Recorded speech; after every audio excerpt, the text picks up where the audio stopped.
The October rain crashed down on the city suddenly, as if someone had torn open a massive gray sack in the sky. Keisha Vance stepped out of the City General Hospital and stopped under the overhang of the employee entrance, looking with longing at the streams of water lashing the asphalt. The night shift had been brutal. 3 emergency admissions, 1 heart attack, and endless running through corridors with IVs and lab samples. Her legs were buzzing, her back ached, and her head pounded from exhaustion and lack of sleep. She reached into her bag and felt the familiar handle of her collapsible umbrella. At least one good thing happened. She hadn't forgotten it at home yesterday. Keisha opened the umbrella, dark blue, a bit worn at the edges, but still sturdy.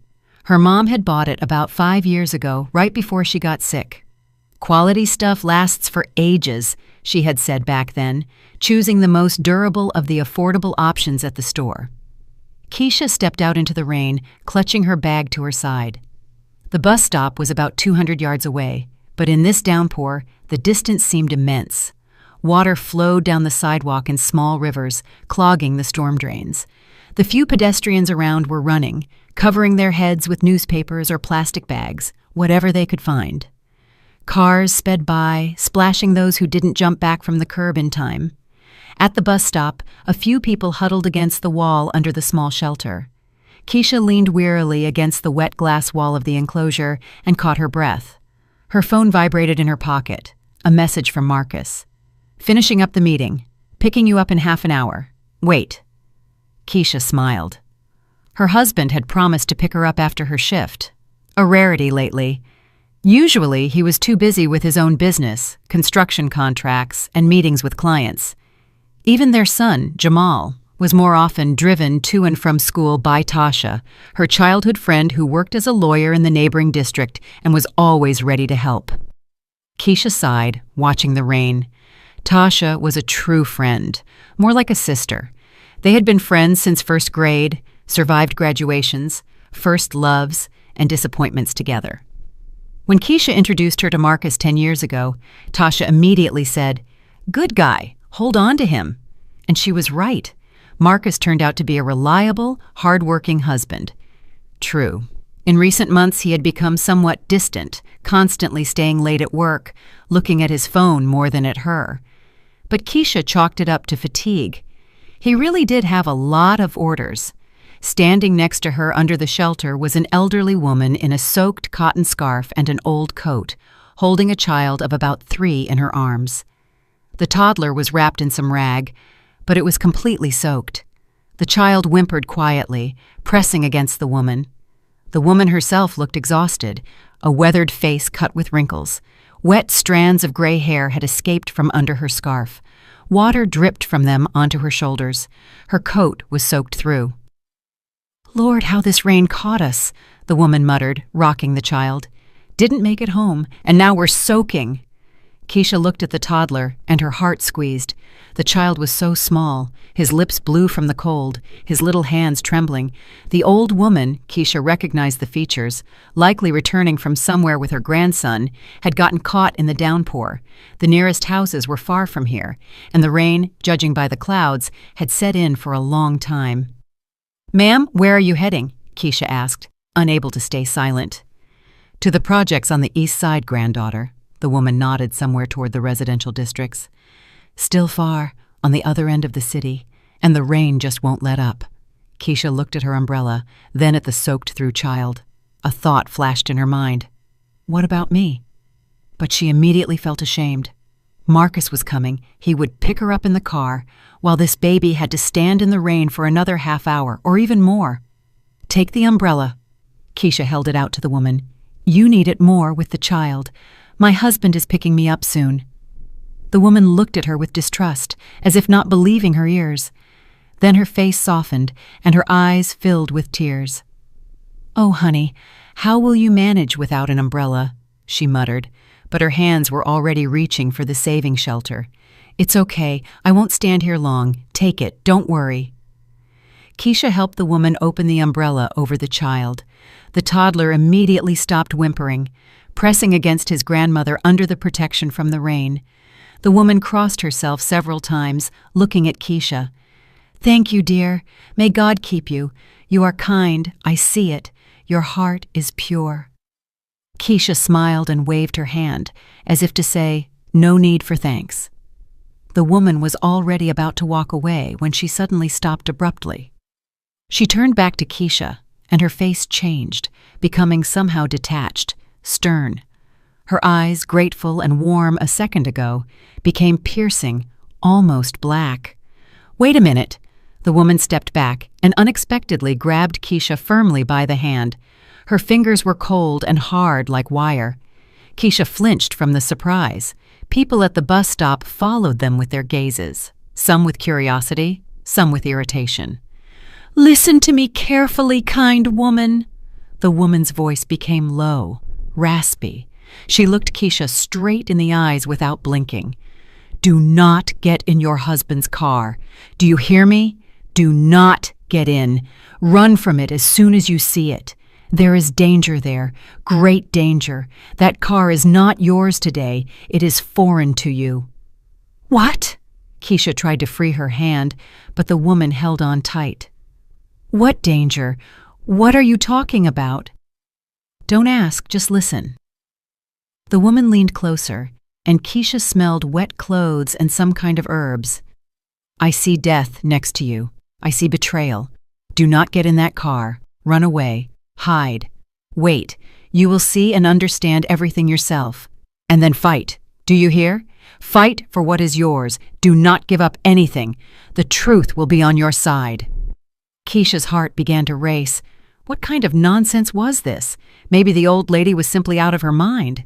But something in the woman's voice, in that piercing gaze, made her go cold. Goosebumps ran down her spine, and it wasn't from the rain. "I don't understand," Keisha began, but the woman had already let go of her hand and stepped back. "You will understand soon, daughter. Thank you for your kindness. Your kindness will save you." The woman blessed Keisha 3 times and quickly walked away under the umbrella, clutching the child to herself. Keisha stood there looking after her in confusion. The hand the woman had squeezed ached, as if it had really been crushed by pliers. Other people at the bus stop whispered. Someone chuckled. These street folks always prophesied something just to scare people. Total nonsense, Keisha tried to convince herself, but the anxiety wouldn't let go. Her heart continued to pound. Her mouth went dry. She took out her phone, looked at the time. Marcus should be arriving in about 15 minutes. Just a regular car, a regular ride home. What could happen? The rain intensified, drumming on the roof of the bus stop. Keisha shivered, feeling the cold seep under her jacket. Without the umbrella, she got wet quickly. Drops flew even under the shelter. The wind blew water in from the side. But her thoughts were occupied not with this, but with the woman's words spinning in her head. Do not get in your husband's car. Danger, betrayal, stupidity. She tried to chase away the bad thoughts again. The old woman might really be having visions from exhaustion, or is scaring me on purpose to scam money for removing a curse later. But an inner voice whispered, what if? Keisha remembered how Marcus had changed lately, becoming silent, irritable. He answered her questions in monosyllables. He increasingly stayed overnight at friends' houses after work, claiming it was too late and far to drive. He hid his phone when she entered the room. And about 3 weeks ago, she accidentally saw the name T with a heart emoji on the screen, an incoming call that Marcus declined the moment she appeared nearby. Back then, she didn't give it any importance.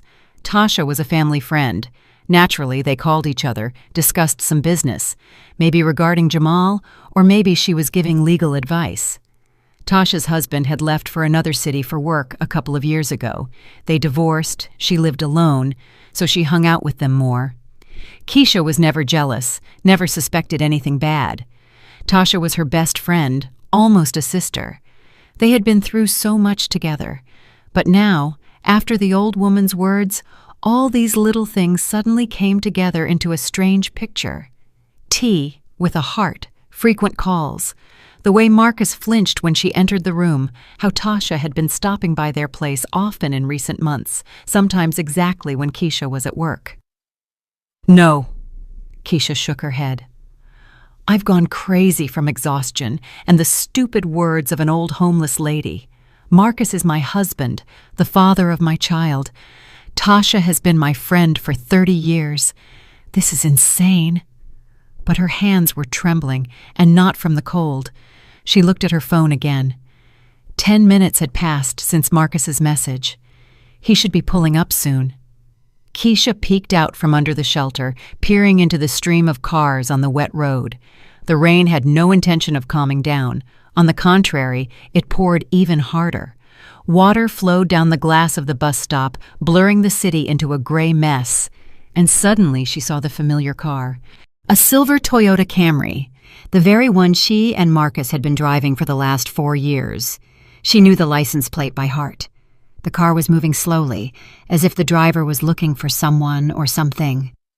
Keisha had already opened her mouth to step out from under the shelter and wave her hand, but something stopped her. The gypsy woman's words hit her head like a hammer. "Do not get in your husband's car. Run." Keisha froze. Her hand, already raised for a greeting, slowly lowered. Her heart beat so hard it seemed everyone at the bus stop could hear it. Some internal alarm, an animal instinct of self-preservation, forced her to step back into the shadow of the shelter, pressing against the glass wall. The car drove past the bus stop and slowed down about 50 yards away, near a newsstand. Keisha saw the familiar sticker on the rear window, a little cartoon character that Jamal had pasted there last year. It was definitely their car. "What am I doing?" flashed through her mind. "That's Marcus. He came for me." Her legs wouldn't obey, and instead of walking out to the road, Keisha for some reason stepped to the side, hiding behind the corner of the bus stop enclosure. The rain immediately lashed her face, but she didn't notice it. All her attention was riveted to the car. The driver's door opened, and Marcus stepped out. Tall, in the dark jacket she had bought him for his birthday herself. He looked around, took out his phone, dialed a number. A second later, Keisha's phone vibrated in her pocket. She didn't answer, instinctively clutching it in her hand, afraid to move. Marcus stood, waited, frowned, and put the phone away. Then he tapped on the roof of the car, and the passenger door opened. A woman stepped out of the car. Blonde hair, well, dyed blonde, a familiar gray coat, an elegant figure. Tasha. Keisha felt the ground slipping out from under her feet. Her best friend, her Tasha, with whom she had shared secrets since first grade, who had been the maid of honor at her wedding, who held newborn Jamal in her arms and cried tears of happiness with her. Tasha stepped out of Marcus's car, from the passenger seat, the very place where Keisha always sat. Maybe he's just giving her a ride? Keisha thought frantically, clinging to the last threads of hope. Maybe they met by chance, and he gave her a lift, and now he's coming for me. But what happened next shattered these hopes into pieces. Marcus and Tasha stood next to the car in the rain and talked. Tasha took a pack of cigarettes from her purse, since when did she start smoking, and handed one to Marcus. He lit it, took a drag, and Keisha saw his hand rest on Tasha's waist. Just like that, casually, habitually, the way a person places a hand when the movement is familiar, natural. Tasha leaned into him, and they stood like that in the rain, smoking, as if it were the most normal scene in the world. Keisha's breath hitched, everything inside squeezed into a tight, painful knot. Her legs gave way, and she grabbed the edge of the newsstand so as not to fall. The rain poured down her face, mixing with the tears that flowed from her eyes on their own. No, she thought. No. This isn't what I think. It's just... But her heart already knew the truth. The way they stood, the way Marcus looked at Tasha, how he touched her. This wasn't friendship. This was intimacy. Keisha stood behind the corner of the newsstand, pressing her back against the wet wall, unable to tear her gaze away from the scene. The rain drummed on the roof, flowed down her collar, but she didn't feel the cold. Her whole body was numb with shock. Marcus said something to Tasha. She nodded and took a drag from the cigarette. They looked so calm, so natural together, as if this was their usual evening. Marcus finished smoking, threw the butt into a puddle, and hugged Tasha around the shoulders. They stood like that for a few seconds. Then he leaned down and kissed her. Not on the cheek, not in a friendly way, on the lips. Long, tenderly. Keisha squeezed her eyes shut, but immediately forced herself to open them. Look at the truth, no matter how painful it is. Then they moved from the car toward the bus stop, the same empty one that stood about 50 yards from the newsstand. People had scattered from the rain. The stop was completely empty. Marcus and Tasha walked under the shelter, hiding from the downpour. Keisha cautiously moved along the wall of the newsstand, ending up on the side closer to the stop. Now only the thin glass wall of the pavilion separated her from them. They stood inside under the roof, and she was outside behind the rear wall of the stop, pressed against the cold glass. They couldn't be seen, but their voices sounded distinct. The glass was thin, and the enclosure worked like a resonator. Keisha's hands shook as she reached into her pocket for her phone. Her fingers barely obeyed, sliding on the wet screen. Need to record. Need to document this. She didn't understand why herself, but some inner voice, the same one that forced her to hide, kept repeating, "Record it, it's important, you'll need it." Keisha pressed the voice recorder icon, which she had never used before. The app opened. The red recording button blinked in anticipation. She pressed it and held the phone against the glass as close as possible to the place where the voices were coming from.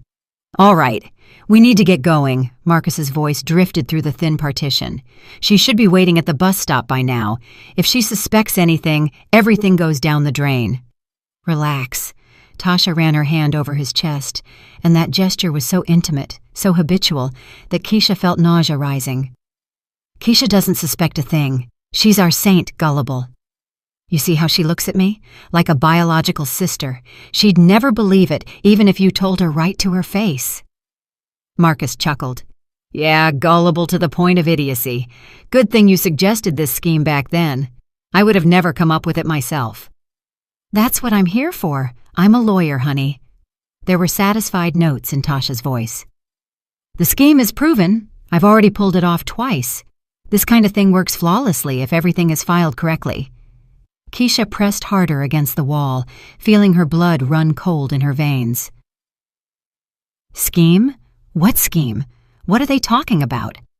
"Remind me one more time," Marcus asked, taking a fresh pack of cigarettes from his jacket pocket and lighting a new one. "I want to make sure I understood everything correctly." Tasha lit up too, shook off the ash, and spoke in a businesslike tone, as if explaining the terms of a contract to a client. "Look, the day after tomorrow, you take Keisha for a consultation with a psychotherapist. You say that lately she's been behaving strangely. You're worried. Forgetfulness, mood swings, insomnia, everything we discussed." "She'll refuse to go," Marcus objected. "She won't refuse. I've been working on her brain for a week now, telling her she's tired, that the work is stressful, that it wouldn't hurt to rest, get checked out. Yesterday, she admitted herself that she's really sleeping poorly, having headaches. She asked me to recommend a good specialist herself. Naive fool." Tasha laughed, and that laugh, light, satisfied, pierced Keisha sharper than a knife. This was her friend, her Tasha. How could she? "So, your doctor will give the certificate," Marcus clarified. "Dr. Sterling is an old acquaintance of mine. I helped him with a case once.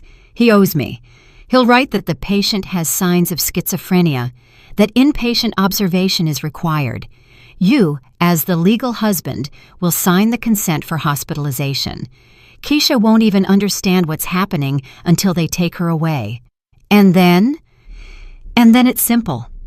In 2 weeks, when she's in the clinic, you file for divorce. I file the documents to determine Jamal's place of residence with you on the grounds that the mother is incapacitated and undergoing treatment.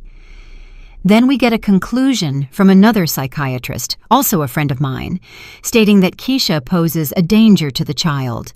The court strips her of parental rights. Keisha bit her fist to keep from screaming. Jamal, her baby boy. They want to take her son.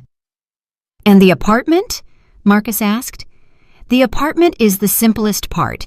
It's in Keisha's name, inherited from her mother. But you are registered there. The marriage is registered. Plus Jamal is registered there. Keisha, being in a psychiatric clinic and recognized as incapacitated, won't be able to manage the property. You, as the only parent with rights and the ex-spouse, get the right of residence and use of the living space through the court. And then, when Keisha is declared permanently incapacitated, and we will do that, I have 3 psychiatrists who will write anything for money. The apartment gets transferred to Jamal. You are his legal guardian. You manage his property until he comes of age. Effectively, the apartment is yours. Ours, Marcus corrected, pulling Tasha to him. Our apartment, babe. 3 bedrooms downtown, 1,500 square feet. How much is it worth now? $400,000 or $500,000, if we're being precise, Tasha answered. I checked the appraisal. Not a bad payday for a couple of months of work, right? And Keisha? Will she just sit in the psych ward? Tasha shrugged. That's not our problem anymore. By law, if a person is recognized as incapacitated, they are under the care of the state or relatives. She has no relatives besides you and Jamal. You won't take guardianship over her. You'll be officially divorced. And why would you need that? Jamal is a minor, so the state. She'll be transferred to a specialized facility for the mentally ill. That's where she'll live out her days, pumped full of pills. Kind of cruel. Marcus scratched the back of his head, but there was no regret in his voice, rather a slight doubt. Cruel. Tasha pulled away and looked at him point blank. Marcus, do you want a normal life or not? Do you want to live in your own apartment and not rent corners? Do you want us to be together, for Jamal to grow up in comfort? Or are you going to keep dragging the load with this gray mouse who doesn't even know how to dress normally? Look at her, always in those stupid scrubs, worn out, no makeup. I don't understand how you've looked at her all these years. Got used to it, Marcus muttered. We've been together 10 years. For 10 years, you lived a life that wasn't yours. Tasha cut him off.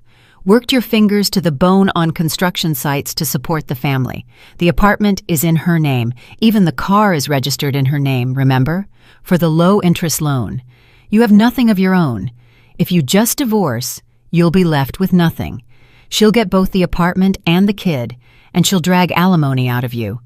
This way, everything is yours, and I'm beside you, unlike her. I appreciate you. Tasha hugged him, laid her head on his chest. Marcus hugged her back, and they stood like that again under the rain, like a couple in love. Are you sure the scheme will work? He asked after a pause. Nothing will surface? Marcus, I'm telling you, I've already done this twice. Once with LaToya Jenkins, remember I told you about her? She lived in Northwood, 2-bedroom place. 6 months after they locked her up in the nut house, her brother sold the apartment. I drew up the power of attorney for him. He got $250,000, gave me $50 for the work. And her? She's still sitting there in the state hospital. Her mother called me about 2 years ago, asked for help to get her daughter out. I said I couldn't help with anything. The certificates are real. The diagnosis is real. A month later, the mother died of a heart attack. LaToya remained in the hospital. There wasn't a drop of regret in Tasha's voice. She talked about it as if discussing an ordinary business deal, selling real estate or drafting a contract. The second case was with Renee Brooks, Tasha continued. Her husband came to me himself with this request, wanted to get rid of his wife, but didn't want her to get anything in the divorce. They had a 3-bedroom downtown and a summer house. I set everything up. He sold the apartment and the house, moved to Miami with his new wife. Renee was transferred to the regional neuropsychiatric dispensary. I think she still lives there. Keisha listened and didn't believe her ears. This was her friend Tasha, who always seemed so kind, responsive, honest. Tasha, who cried at romantic movies and fed stray cats. It was she who was talking about how she sent 2 innocent women to the psych ward, took everything from them, and didn't even feel a twinge of conscience. Good scheme, Marcus admitted. And fast. I like it. Only thing is, Jamal, he'll miss his mother. Jamal is a child. He'll get used to it. Tasha waved her hand. Children forget quickly. I'll become a good stepmother to him. You'll see. And anyway, we'll tell him that Mom is sick, that she needs treatment. He's little, he won't understand. And in a year or two, he'll forget what she was like altogether. I hope so. Marcus put out his cigarette. All right, I have to go get her. She's probably worn herself out waiting. Wait. Tasha held him by the arm. One more thing. When she goes to Dr. Sterling for the appointment, you have to be with her. Tell the doctor that lately she's been complaining about voices in her head, that she sees things that aren't there, that you're afraid to leave her alone with Jamal because she might harm the child. She'll deny it, Marcus noted. Of course she will. Everyone does. But the more she denies it, the more confidently Sterling will make the diagnosis. Denial of illness is a classic symptom of schizophrenia. Plus, I'll give him a couple of recordings of our conversations where Keisha supposedly says strange things. I'll edit them from our usual chats. Technology allows that now. A recording with her voice where she, for example, says she wants to harm someone or sees ghosts. Sterling will attach it to the file as evidence. You're a genius. Marcus pulled her close and kissed her. You know, I'm happy we're together. You're so smart, so beautiful. Not like her, always tired, always in her hospital rags. Soon I'll be your wife, Tasha whispered. Officially. And we'll finally live normally. And Jamal, are you really ready to be a mother to him? Jamal is a good boy. Besides, I already spend so much time with him. Take him to school, walk him. He loves me, even more than Keisha, I think. She's always at work, and I always find time for him. Keisha stood there, and tears rolled down her cheeks like hail mixing with the rain. Jamal, her little boy. Was it true?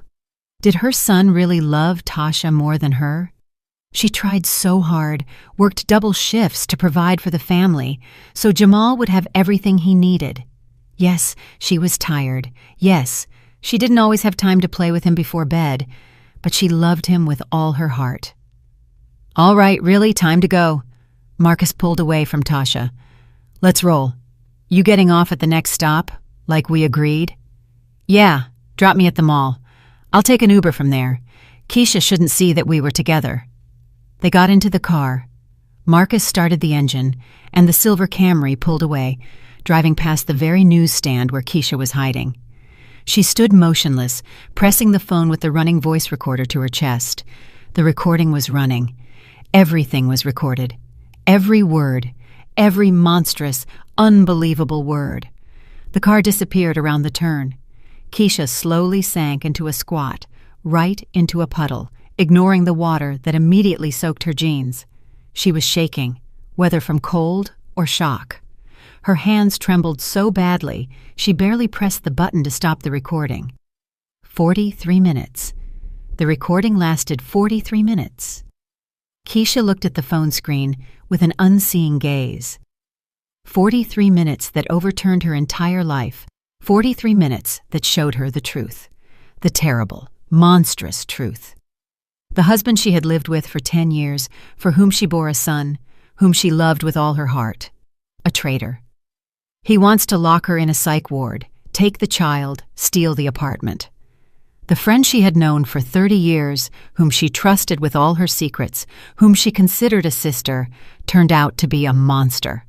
She had already done this twice to other women, sent them to psychiatric hospitals, helped steal their property, and slept peacefully at night. Keisha covered her mouth with her hand, choking on sobs. She wanted to scream, but she was afraid she wouldn't be able to stop if she started. She wanted to run, but her legs wouldn't hold her. She wanted to disappear, to fall through the earth, so that all of this would turn out to be a nightmare from which she could wake up. But this was reality. Cruel, merciless reality. The phone vibrated again. A message from Marcus. "Where are you? I'm at the bus stop. You're not here. Did you leave?" Keisha looked at the screen, and for the first time in her life, felt true hatred. She didn't think she was capable of such a feeling, but it washed over her in a wave, hot and dark. This man, who was writing to her now with feigned concern, wanted to destroy her, take her son, lock her in a psych ward for the rest of her life, pumping her with pills until she was completely insane. And that woman who called herself a friend planned all this cold-bloodedly, like a work project. No, that won't happen. Keisha wiped her face with a trembling hand and stood up on legs that felt like cotton. The rain continued to pour, but she didn't notice it anymore. Her fingers, wet and cold, struggled to press the phone screen. She had to act. She had to think. She had to save this recording. She had to. She didn't know what exactly she had to do. Her head was empty, thoughts scattering, but she understood one thing perfectly clearly. She couldn't go home. She couldn't get in Marcus's car. She couldn't act as if nothing had happened, because tomorrow or the day after, he would take her to this Dr. Sterling, and that would be it. She would be in the trap. Keisha looked around. The bus stop was empty. All the buses had passed long ago. Around her were wet streets, rare cars, gray buildings. Somewhere out there in one of those buildings lived her son, her Jamal, who probably didn't even suspect that his mother was planned to be erased from his life. "No," she whispered through clenched teeth. "No, this won't happen. I won't let it." "Do you hear me, Marcus?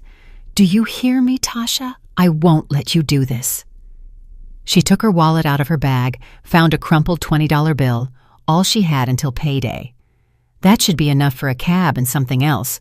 What else, she didn't know yet. Keisha raised her hand, flagging down a passing taxi. The car braked, and she climbed into the back seat, all wet and shivering. "Where to?" asked the driver, an older guy with a gray mustache. Keisha thought for a moment. Where to go? To Marcus's parents? No, they always supported him in everything. They wouldn't believe her. To her own relatives? There were none. Mom died 3 years ago. She hadn't seen her father since childhood. All her friends were mutual friends. They all knew Tasha. No one would believe her. And then she remembered. Mr. Harrison, Victor Harrison, the lawyer she knew from her mother. He helped handle the inheritance when Mom died. An honest, principled man from the old school. Mom used to say he could be trusted. Oak Street, Keisha squeezed out. Number 17. The driver nodded and pulled away. Keisha clutched the phone to her chest like the most valuable treasure. Inside this small device was the recording, evidence of their guilt, her salvation. Thank you, ma'am, she thought, remembering the elderly woman with the child. Thank you for warning me. Thank you that I didn't get in that car. Maybe it really was a sign or just luck, but you saved my life. The taxi sped through the wet streets. The wipers swept water from the windshield. Keisha looked out the window but saw nothing. Thoughts swarmed in her head, scary, painful, but already clearer. She would fight. She wouldn't give them her son, wouldn't give up the apartment, wouldn't allow herself to be locked in a psych ward. She would prove to everyone that she was healthy. She would find those women, Latoya and Renee, whom Tasha put away in the hospital. She would get them out of there if they were still alive. She would punish these monsters. The truth was on her side, and this recording was her weapon. Mr. Harrison lived on the first floor of an old brick building. When Keisha rang the doorbell, it was almost 9 in the evening. The door opened almost immediately. Keisha? The elderly lawyer squinted, peering at the soaked woman on the doorstep. Child? What happened? Mr. Harrison looked the same as he did 3 years ago. Gray hair, strict facial features, shrewd gray eyes behind wire-rimmed glasses. He was wearing a house cardigan over a dress shirt. Mr. Harrison, I need help, urgently. I don't know who else to turn to. The lawyer swept an attentive gaze over her and silently stepped aside, letting her inside. Come in. I'll get a towel. Keisha walked into the familiar living room. The walls were lined with bookshelves. By the window stood a massive desk piled with folders. It smelled of old books, coffee, and tobacco. Mr. Harrison returned with a towel and a blanket, then brought hot tea with honey. Drink and talk, calmly in order. Keisha wrapped her trembling hands around the hot cup and began to speak. She told him about the elderly woman, the warning, how she saw Marcus with Tasha, the overheard conversation, the recording, the scheme Tasha had already pulled off twice, and the two women, LaToya Jenkins and Renee Brooks. Mr. Harrison listened silently, not interrupting. When she finished, he took the phone and played the recording. He listened for 43 minutes, only frowning occasionally. When the recording ended, he took off his glasses and rubbed the bridge of his nose. Good God, what scumbags! Keisha felt relief. He believed her. Mr. Harrison, what should I do? I can't go back home. They'll take my son.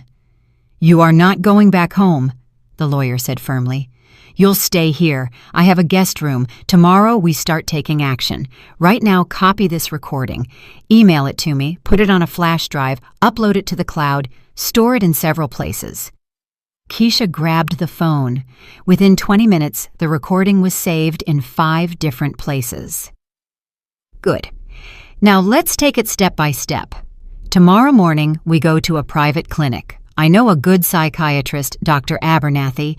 She will conduct a full examination and issue a conclusion on your sanity. But Marcus will say that Marcus can say whatever he wants. We will have an independent evaluation from a doctor with an impeccable reputation. Plus, we'll get certificates from your work, a character reference from the chief of medicine, statements from colleagues, everything that proves your normalcy. Keisha listened, and for the first time that evening, a tiny spark of hope appeared. Next, I need the data on those women. If they are truly in psychiatric institutions illegally, this is a huge case. We must find them, pull their medical records, find out who made the diagnoses. Tasha mentioned Dr. Sterling. Sterling, private clinic on the west side. Clear mind, I think. Doesn't matter, we'll find out. We'll check his practice over the last few years. If he really issued fake certificates, he must have other victims. The lawyer opened his laptop and started typing something. Mr. Harrison, what about Jamal? He's at home with Marcus. I can't just leave him there. The lawyer looked up. Keisha, I understand, but we cannot act rashly. If you go and take the child now, Marcus will raise a panic. He'll say you kidnapped your son. We need time, a few days to gather evidence, prepare the case. But Jamal, what do I tell him? Call him tomorrow morning. Say you're stuck at work. The boy can wait. The main thing is to act strictly according to the law. Only then will we win. Keisha nodded, though her heart clenched with longing. One more thing. You need to be ready. This won't be easy. Tasha is an experienced lawyer. She knows the loopholes. They will pressure you, intimidate you, possibly blackmail you. You have to hold on, not meet them alone. And most importantly, don't let them know you know about their plan. I can handle it. I have to handle it for Jamal. Good girl. Now go rest. Keisha stood up, but stopped at the door. Mr. Harrison, why are you helping me? The old lawyer took off his glasses and rubbed his eyes wearily. Keisha, I've been practicing law for 30 years. Cases like this are particularly vile. Ruining a healthy person's life, locking them in a psych ward, taking their child, and looking legal on paper. I can't walk past that. Your mother was a good person. I'll help her daughter. That night, Keisha barely slept. She remembered Marcus, the way he was 10 years ago. Kind, caring, funny. When did everything change? And Tasha? Keisha went through their shared years in her memory. School, college, weddings, Jamal's birth. Tasha was always there. When Mom died, it was Tasha who sat by her side all night. Was all of that a lie? At 8:00 a.m., Mr. Harrison was already knocking on the door. Keisha, get up. We need to go. Breakfast was on the table. Keisha forced herself to eat a few spoonfuls. Her phone was blowing up with calls from Marcus. Where are you? Why aren't you answering? Jamal is crying. Wants his mom. The last message hit hardest. Keisha dialed the home number. Marcus answered on the first ring. Keisha, where are you? What happened? Sorry, I stayed at a friend's place. Felt sick after the shift yesterday. I have a shift today going straight to work. What friend? Why didn't you warn me? Lena from the hospital. My phone died. Don't worry.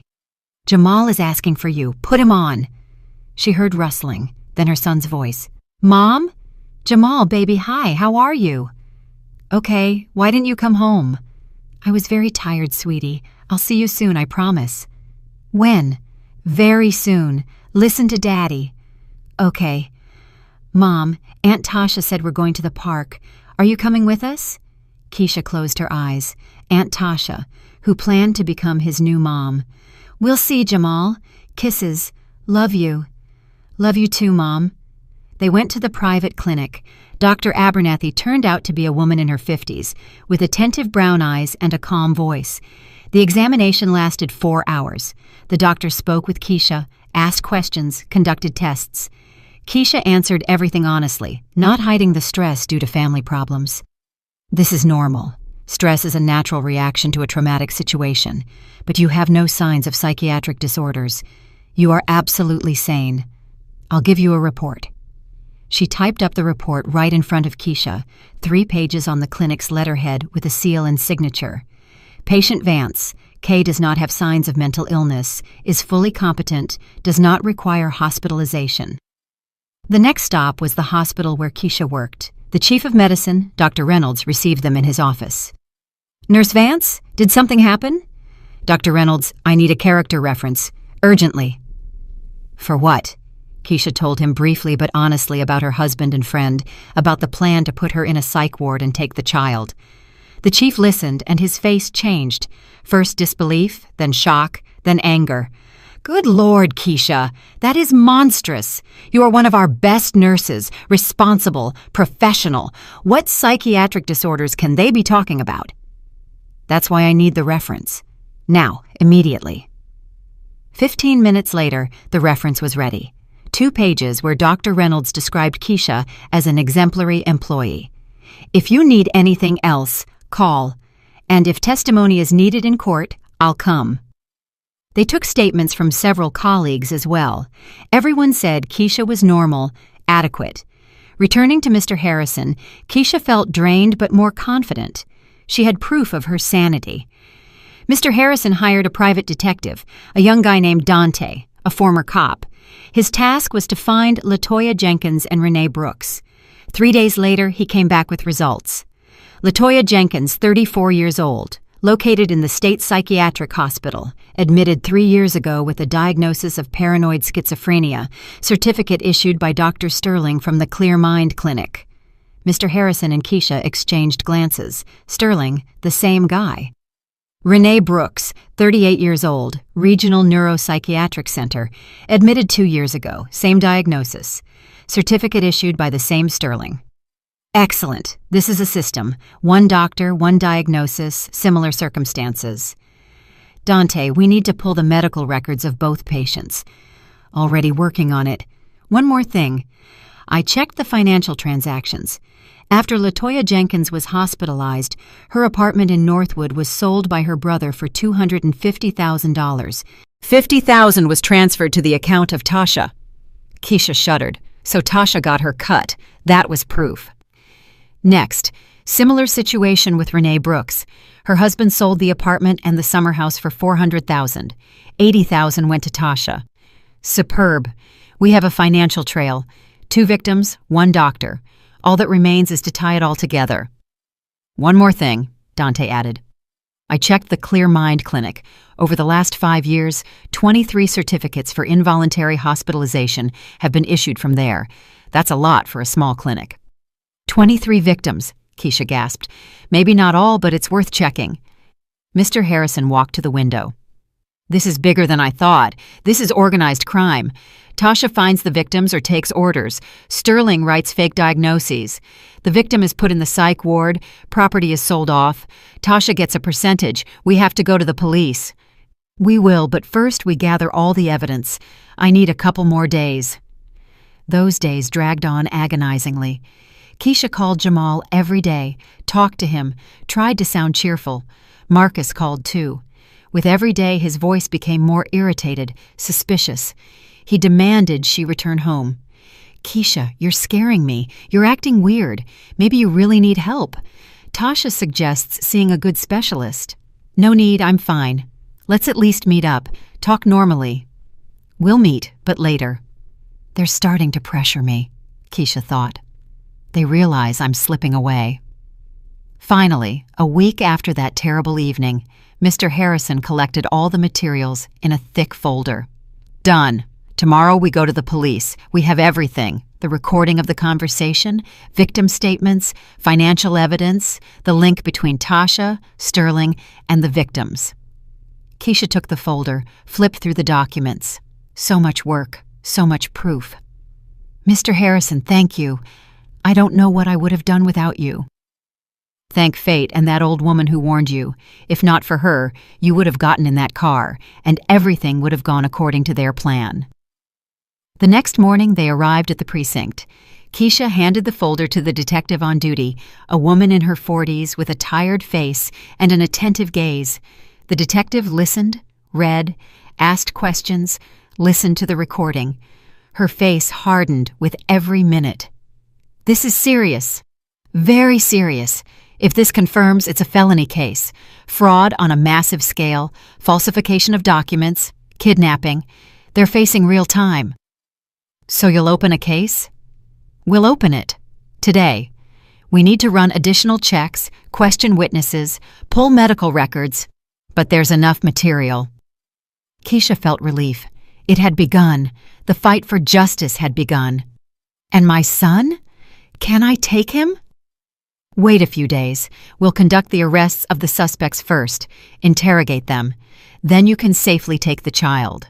If you do it now, they'll make noise, accuse you of kidnapping. Be patient a little longer. Keisha nodded. A few more days. She would endure. 2 days later, Mr. Harrison called with news. Tasha and Dr. Sterling have been arrested, both of them. Marcus hasn't been touched yet, but he's under travel restrictions. What are they saying? Tasha denies everything. Sterling too, but the evidence speaks for itself. The investigation is ongoing. Keisha closed her eyes. Started. Now the main thing was to wait for the trial and get her son back. The trial was set for a month and a half later. During this time, Keisha returned home. Marcus moved out to his parents' place. The apartment remained hers. Jamal returned to his mom, and for the first few days, they barely separated. The boy asked where Dad was, why he wasn't home, and Keisha explained cautiously, in a way a child could understand. Dad is living separately right now. He has problems, but he loves you. Jamal asked about Tasha less often. Keisha didn't badmouth her in her son's eyes, simply said that Aunt Tasha wouldn't be able to see them anymore. The child accepted this more calmly than she expected. Children really do get used to new things quickly. The investigation moved fast. Detective Dante found 3 more women whom Tasha and Sterling had sent to psychiatric hospitals. All were alive, all were in institutions, pumped full of drugs, partially having lost touch with reality. Their relatives had long since resigned themselves, believing their loved ones were truly sick. Mr. Harrison personally traveled to these women, spoke with them, pulled their files. It turned out everyone had the same story. Family problems, conflicts over property, a sudden consultation with Sterling, a diagnosis, hospitalization, and then the sale of apartments, transfer of assets, disappearance of money. They managed to get LaToya Jenkins out first. Together with the lawyer, they achieved a review of the case. Independent psychiatric expertise showed that LaToya was absolutely healthy. Her diagnosis had been falsified. "I didn't understand what was happening," LaToya said at one of her meetings with Keisha. They sat in Mr. Harrison's office, 2 women whose lives had almost been broken by the same people. "My brother brought me to this doctor, said I'd been acting weird lately, needed a consultation. I agreed. I really was having trouble sleeping after Dad died. And then there was an office, questions, some shot, and I woke up in the hospital in a room with bars on the windows. They told me I had schizophrenia, that I was dangerous to myself and others. I screamed that it wasn't true, but they injected me with drugs and I fell asleep. 3 years. I was there for 3 years." LaToya cried, and Keisha hugged her, understanding that she could have been in her place, if not for the old woman, if not for the chance occurrence. Renee Brooks was also freed. It was harder with her.